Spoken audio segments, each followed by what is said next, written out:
Hello friends, তোমরা কেমন আছো? আশা করছি খুবই ভালো আছো। তো আগের থেকে আমি এখন অনেক ভালো আছি।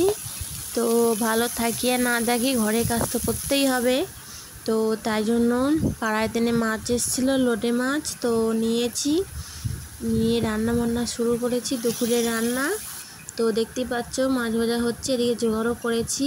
তো মেয়েরা তো 10 হাতে, জানো, বুঝতেই পারছো, মেয়েরা মা দুর্গার মতো হয়। তো 10 হাতেই কাজ করতে হয়, মেয়েদের সব দিকে সামলাতে হয়। তো একা হাতে সবই সামলাতে হয়। তো এই রান্নাবান্না হয়ে গেছে সব। কিন্তু আজকে যা রান্না করেছি সব লোটে মাছ দিয়েই রান্না করেছি। 3 রকম রেসিপি, সব লোটে মাছ দিয়ে। তো এই মাছ দেখতে পাচ্ছ তরকারিতে দেবো, তরকারি হয়ে আসলে। তো ফ্রেন্ডস, তোমরা কেমন আছো? আশা করছি ভালো আছো, আমিও খুব ভালো আছি। তো তোমরা কেমন আছো অবশ্যই কমেন্টে জানিও। আমি এক থেকে অনেক ভালো আছি। তো আমি তো ঘুমিয়ে পড়েছিলাম মেয়েকে খাইয়ে।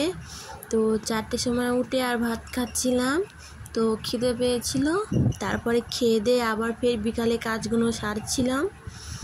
তো ফ্রেন্ডস, ব্লগ ভিডিও দেওয়ার চেষ্টা করবো এবার প্রতিদিন। তো টাইম হয়ে ওঠে না, সময় হয়ে ওঠে না, করা হয় না। তো চেষ্টা করবো এবার।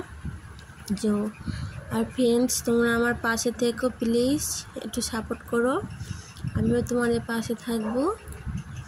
আর এই যে লোটে মাছ, তোমরা কি অনেকে শুনেছি লোটে মাছ ভাজতে পারে না, তো আমি কিন্তু লোটে মাছ ভেজেই রান্না করেছি।